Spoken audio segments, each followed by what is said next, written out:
un livre pour se renseigner sur la religion de l'islam. Cela aussi entre dans les ta'at. Et enfin, il y a ce qu'on appelle les qurubat. Les qurubat, c'est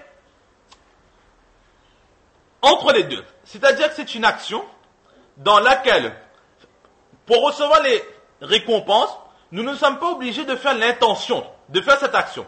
Nous le faisons, cela est suffisant.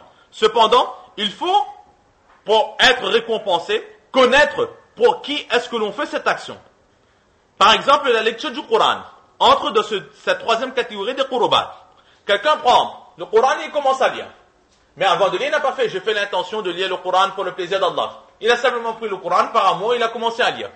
Cependant, pour qui est-ce qu'il le lit? Il le lit pour le contentement d'Allah subhanahu wa ta'ala. Cela est obligatoire. On ne lit pas pour avoir de l'honneur, on ne lit pas pour que les autres disent qu'on ait une belle voix, on ne lit pas pour recevoir de l'argent, etc. Mais on le lit uniquement et simplement pour le plaisir d'Allah subhanahu wa ta'ala. Mais avant de commencer, on n'a pas fait l'intention que je fais l'intention de lire le Coran pour Allah subhanahu wa ta'ala. Donc l'intention n'est pas nécessaire, mais il faut quand même le faire pour le contentement d'Allah subhanahu wa ta'ala. Et dans les qurubat, donc, l'intention n'est pas obligatoire, mais il faut connaître qu'on le fait pour Allah subhanahu wa ta'ala. Et de cette façon, nous serons récompensés dans les qurubat. Il faut savoir que parmi les qurubat, il y a la lecture du Coran Sharif, mais il y a aussi la lecture des hadiths. La personne qui va lire les hadiths, elle ne fait pas l'intention que je fais l'intention de lire les hadiths. Mais cette personne lit uniquement pour le plaisir d'Allah subhanahu wa ta'ala, afin qu'elle progresse dans sa religion et elle puisse mettre en pratique sa religion. Mais avant de commencer, elle n'a pas fait l'intention que je fais l'intention de lire le hadith. Il est arrivé, il a lu le hadith, etc. Contrairement au namaz. Le namaz, si par exemple nous savons que le namaz c'est pour Allah, mais avant de commencer, nous ne faisons pas l'intention, nous faisons simplement les gestes. Ben, ce namaz ne sera pas compté. Alors que pour le hadith et le Coran, avant de commencer la lecture du Coran, nous n'avons pas spécifié que nous allons lire le Coran. Nous avons simplement ouvert, nous allons lire. Parfois nous le lisons. Au début c'est juste pour regarder et puis petit à petit en le lisant, l'amour et l'envie commencent à naître dans le cœur et on ne veut plus s'arrêter, on lit. Alors qu'à l'origine, on n'avait pas l'intention de lire tout cela. Mais pour la lecture du Coran, au début l'intention n'est pas nécessaire, mais la recherche du contentement d'Allah subhanahu wa ta'ala est une condition. Alors que dans les ibadat et namaz, au début l'intention est nécessaire et la recherche du contentement d'Allah subhanahu wa ta'ala est une condition. Et pour les ta'at, aider autrui par exemple, ni l'intention est nécessaire, ni la recherche du contentement d'autrui n'est une condition, mais simplement on le fait pour Allah subhanahu wa ta'ala et nous serons récompensés. Donc nous revenons à notre réponse. Une fois que nous avons compris cela, nous avons vu que la lecture des hadiths fait partie des qurubat. Donc, pour pouvoir être récompensé, comme nous l'avions dit, pas d'intention obligatoire, mais la recherche d'Allah subhanahu wa ta'ala est une condition. Cependant, pour pouvoir bénéficier de toutes les récompenses, nous devrons quand même nous protéger des mauvaises intentions, comme nous l'avons dit, que nous n'allons pas lire le Coran Sharif pour rechercher l'honneur, rechercher des richesses, de l'argent. Nous n'allons pas lire les hadiths, nous n'allons pas apprendre les hadiths par cœur pour que les autres soient fiers de nous. Que regarde cette personne qui obéit d'un hadith en arabe, elle est capable de mémoriser. Vraiment, c'est quelqu'un qui a été choisi par Allah subhanahu wa ta'ala, etc., etc. Non, cette personne va lire les hadiths uniquement pour plaire à Allah et pour pouvoir mettre en pratique ce hadith. Donc, à condition que dans ce qurubat, il n'y a pas de mauvaise intention. Nous avons compris cela. Maintenant, nous comprenons pourquoi est-ce qu'Imam Bukhari, rahmatullah alayh, il a supprimé une partie du hadith et il n'a mis que ce qui l'intéressait. Qu'est-ce qui l'intéressait?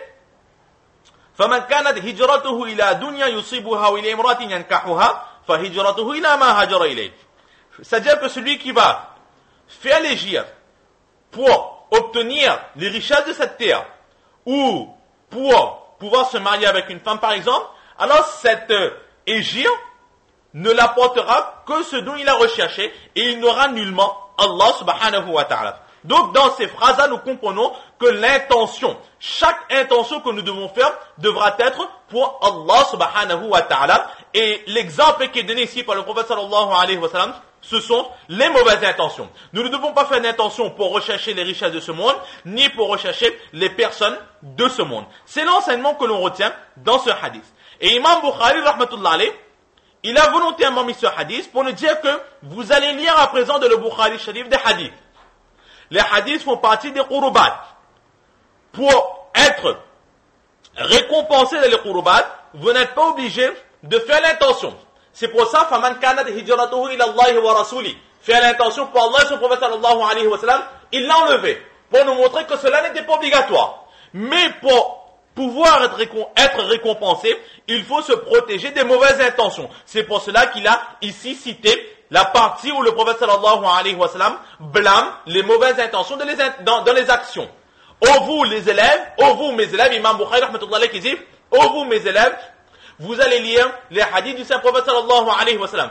Inch'Allah, vous serez récompensé même si au début, en lisant, en venant écouter ces cours, vous venez par curiosité ou vous venez simplement pour vous enrichir, votre but n'est pas forcément pour l'instant Allah subhanahu wa ta'ala, ce n'est pas grave.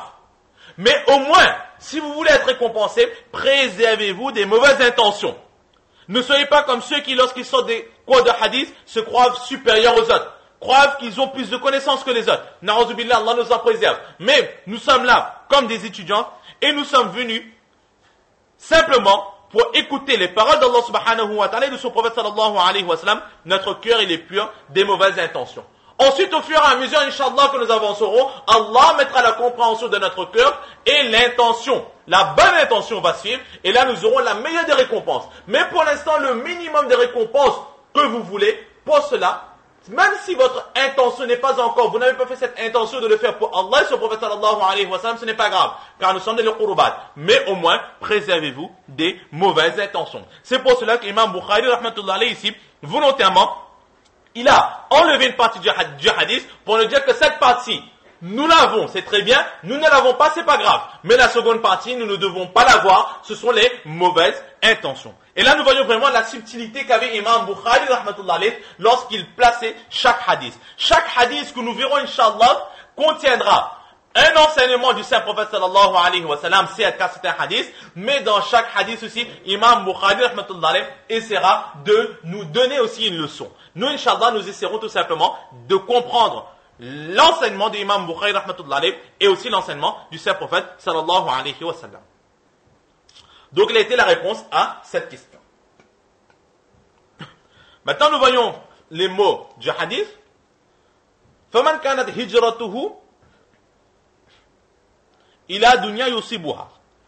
Le mot hijrat, nous l'avons maintes et maintes fois déjà vu. Hijrat qui veut dire abandonner quelque chose. Très rapidement. Et en général, on l'utilise lorsque quelqu'un quitte son pays pour aller dans un autre pays qu'on appelle une personne qui va émigrer. Parfois, une personne peut immigrer pour des raisons commerciales.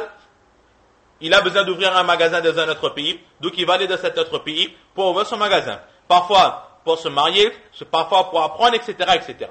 Parfois, on peut immigrer par peur. Exactement comme les compagnons, radiyallahu ta'ala anhum ajma'in, avaient fait, ils avaient quitté Makkah Mukarrama par crainte des supplices qu'ils devaient subir de la part des Mécois non musulmans, et ils sont partis en Abyssinie pour trouver refuge. Et parfois, on émigre pour pouvoir propager et pratiquer l'islam comme il se doit, comme le saint prophète sallallahu alayhi wa sallam a fait. Il a quitté Makkah Mukarrama pour aller à Madina pour propager la religion et pouvoir pratiquer cette religion avec beaucoup de quiétude et de tranquillité.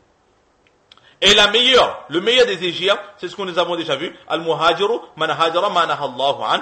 La meilleure chose que l'on peut quitter, c'est tout simplement quitter les péchés. Tout ce qu'Allah subhanahu wa ta'ala a interdit, tout ce qu'Allah subhanahu wa ta'ala n'a pas aimé, alors nous allons nous en abstenir. Ila dunya yusibuha, pour obtenir les richesses de cette terre. Dunya. Qu'est-ce que dunya? Une première explication qui dit que dunya est dérivé du mot dunu. Dunuwun qui veut dire proche. Pourquoi est-ce que la terre a été, le mot terre, dunya, a été créé à partir d'une racine donnant le sens de proche? Tout simplement pour nous rappeler que cette terre, jour après jour, se rapproche de la finition, de la perdition. Jour après jour, chaque seconde qui passe, chaque minute qui passe, chaque heure qui passe, nous rapproche un peu plus de la fin. Ou bien de la fin de notre vie, ou encore de la fin de cette terre, le jour du Qiyamah ne cesse de se rapprocher de la terre. C'est pour cela que la terre a été appelée dunya, du sens de proche, de se rapprocher. Des personnes qui disent que dunya est dérivé du mot dana'a. Dana'a qui veut dire quelque chose qui n'a pas de valeur.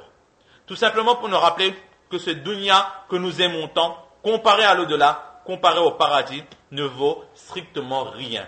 Pourquoi vous attachez à quelque chose qui n'a aucune valeur alors qu'Allah subhanahu wa ta'ala vous a accordé la meilleure des grâces, le paradis, à condition d'obéir à Allah subhanahu wa ta'ala. Maintenant, qu'est-ce que le dunya lui-même? Lorsque dans un hadith ou dans le Coran, le mot dunya est employé, nous allons le traduire ici par terre. Mais en arabe, que définit exactement ce mot dunya? Alors il y a deux explications. La première explication qui dit que tout ce qui se trouve au-dessus de cette terre, la terre sur laquelle nous marchons, tout ce qu'il y a au-dessus, que ce soit la végétation, que ce soit l'air, etc., tout cela entre dans le mot dunya.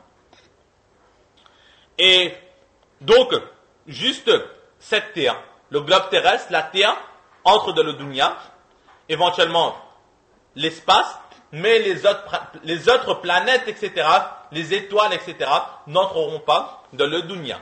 Tout ce qu'il y a au-dessus de cette terre, la végétation, la vie, l'air, etc., etc., tout cela entre dans le terme dunya, mais les autres planètes, le reste de l'univers n'entre pas dans le terme dunya.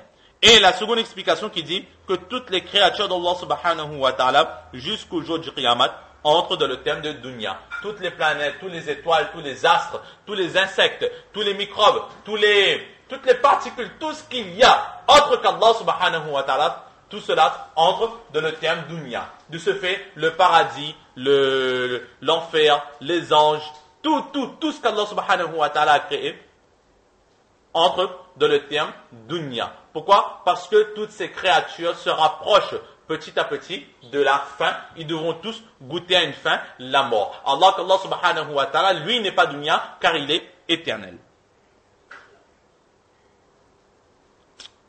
Ensuite, à présent, on va avancer un peu plus rapidement car ce sont des choses que nous avons déjà vues dans les cours de Mishkat Sharif. Le prophète sallallahu alayhi wa sallam, il dit فَمَنْ كَانَتْ هِجْرَتُهُ إِلَى دُنْيَا يُصِبُهَا أَوْ إِلَى امْرَأَةٍ يَنْكَحُهَا. Nous venons de voir que dunya, dans les deux termes, dans les deux explications que nous avons données, que ce soit toutes les créatures d'Allah subhanahu wa ta'ala ou tout ce qu'il y a sur la surface de la terre, dans les deux cas, la femme fait partie du dunya. Donc le prophète sallallahu alayhi wa sallam, il a déjà dit dunya une fois, dans lequel fait partie la femme. Pourquoi est-ce que le saint prophète sallallahu alayhi wa sallam, il précise une seconde fois la femme, alors que indirectement, elle était déjà sous-entendue